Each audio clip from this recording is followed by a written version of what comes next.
ہوں گے میرے آقا صلی اللہ علیہ وسلم کی نسل سے، ان کا احترام ہم پر واجب ہے، ان کی تعظیم و تکریم ہم پر واجب ہے، اس لیے کہ رسول پاک صلی اللہ تعالیٰ علیہ وسلم کے گھر سے جو ان کی نسبت ہے، یہ نسبت ہی ہمارے لیے بہت بلند ہے۔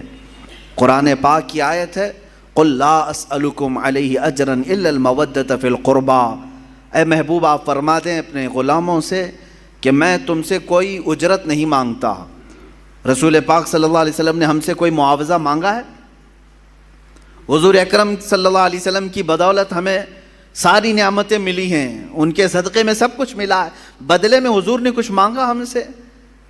قرآن خود یہ کہہ رہا ہے کہ اے رسول آپ فرما دیں کہ میں تم سے کوئی چیز نہیں مانگتا، بدلے میں کوئی چیز نہیں طلب کرتا، مگر اتنا کہ تم میرے اہل بیت سے محبت کرو۔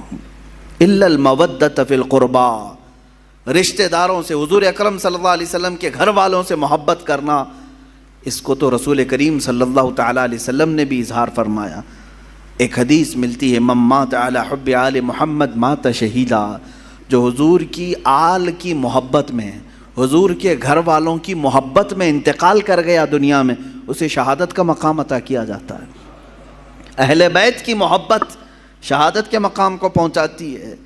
عزیزان گرامی، رسول پاک صلی اللہ علیہ وسلم کی اہل بیت میں کون ہیں؟ مفسرین نے الگ الگ رائے اگرچہ رکھی ہیں، لیکن زیادہ طور پر مشہور حضور اکرم صلی اللہ تعالیٰ علیہ وسلم کے اہل بیت میں آپ کی بیٹیاں، آپ کی ازواج مطہرات، یہ سب اہل بیت میں ہیں۔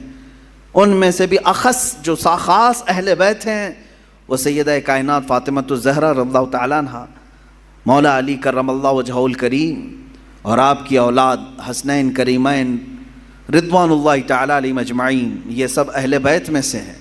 بلکہ ان کی اولاد جو بھی قیامت تک ہوگی وہ رسول پاک صلی اللہ علیہ وسلم کی اہل بیت میں سے ہوں گے۔ نبی کونین صلی اللہ تعالیٰ علیہ وسلم کی اہل بیت، ان کی عزت، ان کا احترام ہمارے لیے ضروری قرار دیا گیا، اور جو حضور کی آل سے بغض رکھتا ہے، ہلکی عداوت بھی رکھتا ہے، دشمنی رکھتا ہے، اس کا خاتمہ برا ہوگا۔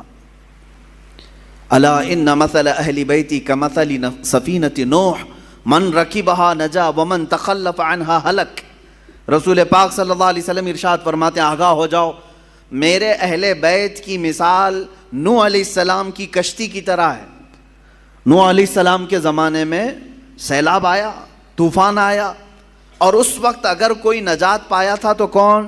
صرف نوح علیہ السلام کی کشتی میں جو سوار ہوا، باقی سب ہلاک ہو گئے۔ پوری دنیا میں یہ پانی بھرا تھا، سب ہلاک و برباد ہوئے، سوائے اس کشتی کے سواروں کے کوئی نہیں بچا۔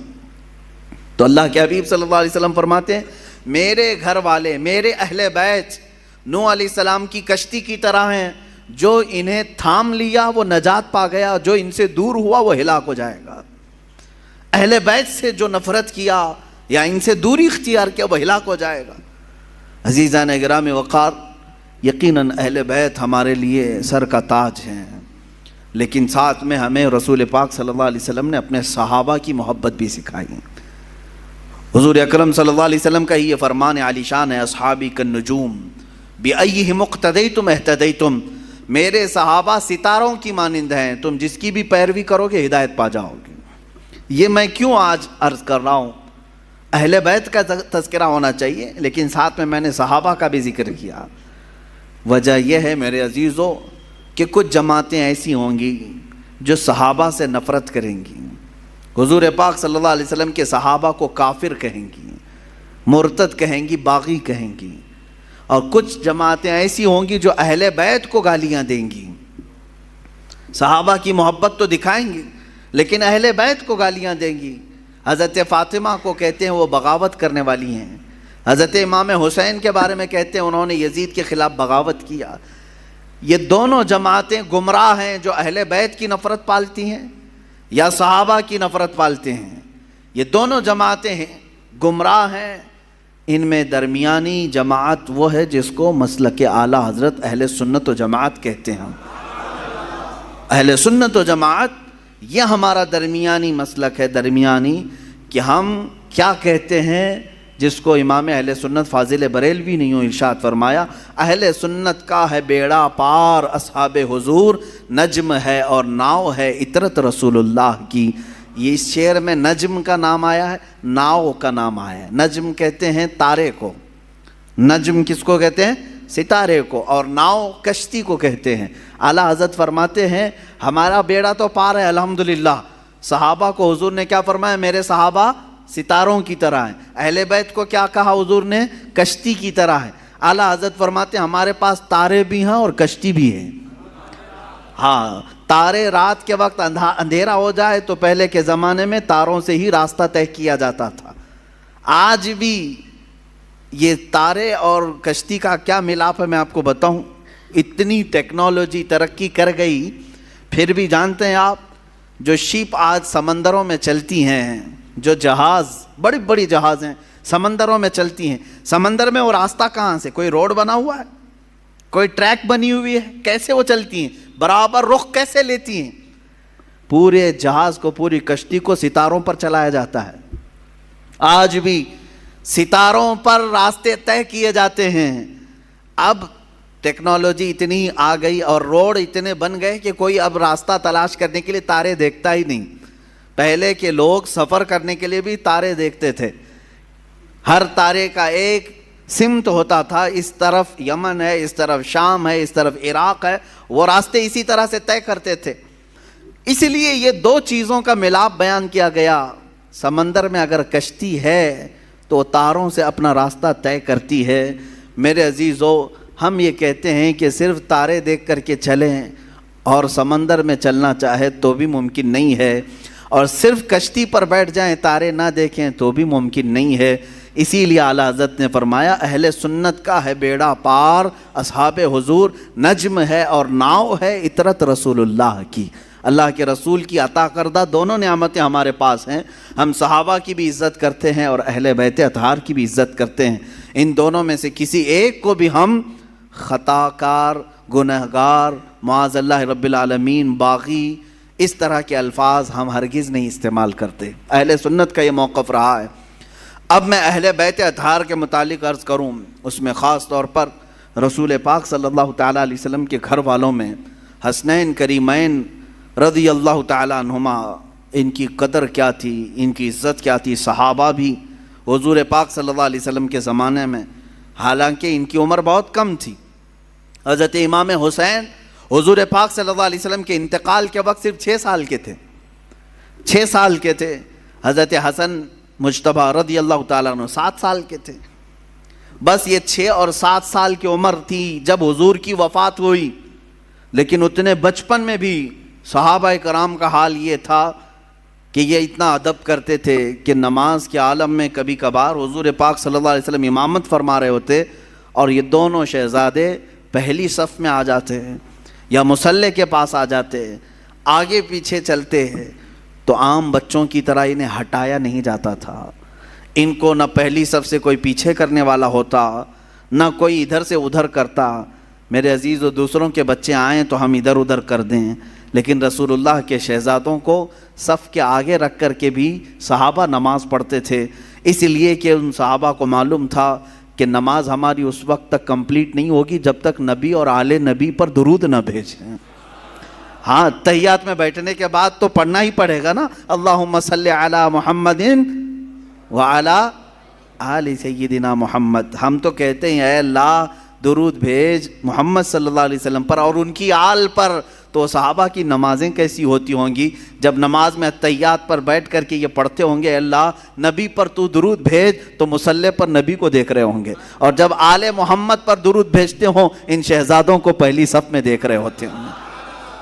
ان صحابہ کی نمازیں کیسی ہوتی ہوں گی۔ بہرحال حسنین کریمین رضوان اللہ تعالیٰ علیہما، اللہ تعالیٰ نے ان کو رسول پاک صلی اللہ تعالیٰ علیہ وسلم کے گھر میں اس طرح سے ودیعت فرمایا کہ ان کا نام بھی جنتی نام رکھا گیا۔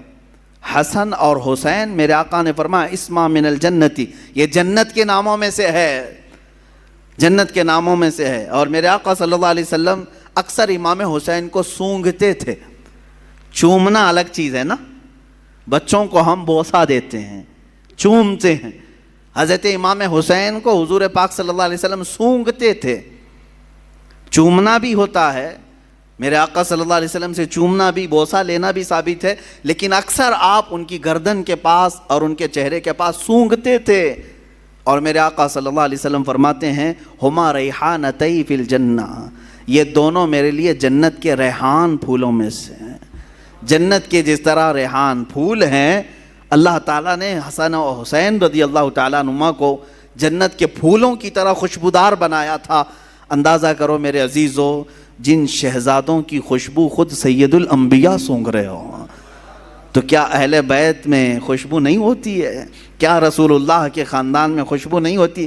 یہاں پر مجھے وہ بات یاد آتی ہے، کسی نے مجھ سے کہا تھا کچھ سال پہلے، میں نے ایک واقعہ بیان کیا تھا، اعلیٰ حضرت امام احمد رضا خان فاضل بریلوی رضی اللہ تعالیٰ عنہ کے اہل بیت کا ادب کرنے کا ایک واقعہ مشہور ہے، جس کو ایک صاحب نے اعتراض کر کے کہا تھا کہ ایسا کیسا انہوں نے سونگ لیا. سنیے، بریلی شریف میں پالکی چلتی تھی. پالکی اسٹیشن سے گھر جانا ہو، کہیں پر بھی جانا ہو، تو 4 لوگ جو ہے ایک چھوٹی سی پالکی اٹھاتے تھے. جیسے اب رکشہ ہے، پہلے وہ لوگ مزدور اٹھا کر کے لے جاتے تھے. عام تھا، یہ مکہ میں بھی موجود تھا، طواف کرانے کے لیے پالکیاں ہوتی تھی، حبشی لوگ اٹھاتے تھے. بریلی میں امام اہل سنت فاضل بریلوی نے یہ کرائے کے پالکی والوں کو بلایا. اس میں 3 لوگ تھے یا 4 لوگ تھے یا جتنے بھی تھے، پالکی اٹھانے والوں نے کرایہ طے کیا، اٹھا لیا. تھوڑی دیر کے بعد اعلیٰ حضرت فاضل بریلوی رضی اللہ تعالیٰ عنہ کہنے لگے روک دو روک دو. روکا گیا، اتر گئے، کہا کہ تم میں سے کوئی سید زادہ ہے؟ پالکی اٹھانے والوں میں سے کوئی سید زادہ ہے؟ تو لوگوں نے کہا میاں تمہیں تو کرائے سے مطلب ہے، کرایہ دو اور چلو آگے، پیسے دو اور اپنا، یہ کیا ہے، سید ہے، پٹھان ہے، کوئی بھی تو اٹھائے. اعلیٰ حضرت نے کہا ہرگز نہیں، میرا یہ شیوا نہیں ہے کہ کسی سید زادے پر میں سوار ہو جاؤں. آپ نے بار بار اصرار کیا تو ان پالکی اٹھانے والوں میں ایک سید زادہ تھا. انہوں نے کہا کہ ہاں میں سید ہوں. اللہ اکبر. تھوڑی دیر ہی سوار ہوئے تھے، اعلیٰ حضرت رضی اللہ تعالیٰ عنہ ان کے ہاتھوں کو پکڑ لیا، رونے لگے. بڑی خطا ہو گئی مجھ سے، غلطی ہو گئی، میں قیامت کے دن کیا منہ دکھاؤں گا رسول پاک کو کہ احمد رضا تو میرے بیٹے کے کندھے پر سوار ہوا تھا. اور رونے لگے. اس کے بعد اتنے ہی پر نہیں، معافی مانگ کر، بلکہ اس سید زادے کو پالکی پر بٹھایا اور وقت کا مجدد خود پالکی اٹھایا، خود پالکی اٹھایا اور آگے تک لے کر کے گئے اور ان کو بہت سارا نذرانہ اور ہدیہ پیش کیا اور کہا سید زادے آپ کے لیے زیب نہیں دیتا کہ آپ لوگوں کا بوجھ اٹھائیں، میں جب تک زندہ ہوں آپ کی حاجات جو بھی ہوں گی مجھ غریب خانے سے آپ لے جایا کریں. آپ کا ہی در دولت ہے، آپ کے آقا، آپ کے نانا کا دیا ہوا ہے. اس سید زادے کو اس کام سے ہمیشہ کے لیے دور کر دیا. یہ امام اہل سنت فاضل بریلوی رضی اللہ تعالیٰ عنہ کا مشہور واقعہ ہے، بیان بھی کیا جاتا ہے. کسی صاحب نے ہم سے کہا تھا کہ ایسا کیسے ان کو آ گئی تھی خوشبو، تو ہم نے یہی کہا کہ ان کی طرح عشق پیدا کرو، خوشبو آ ہی جائے گی. پیدا کرو جو گلاب کو سونگھے تو بھی کہے لب پھول، دہن پھول، زکن پھول، بدن پھول. واللہ جو مل جائے میرے گل کا پسینہ، مانگے نہ کبھی عطر نہ پھر چاہے دلہن پھول. کیا بات رضا اس چمنستان کرم کی، زہرا ہے کلی جس میں حسین و حسن پھول.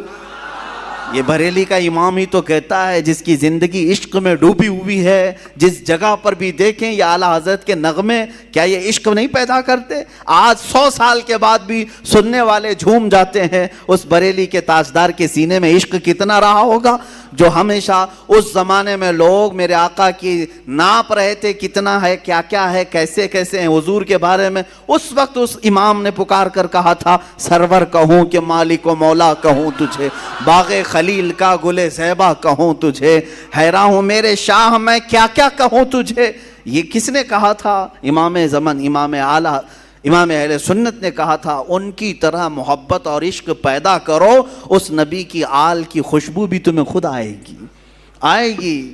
ہاں بدبو رکھے ہو اور دل میں بغض اور کوڑھن ہو تو پھر یہ تمام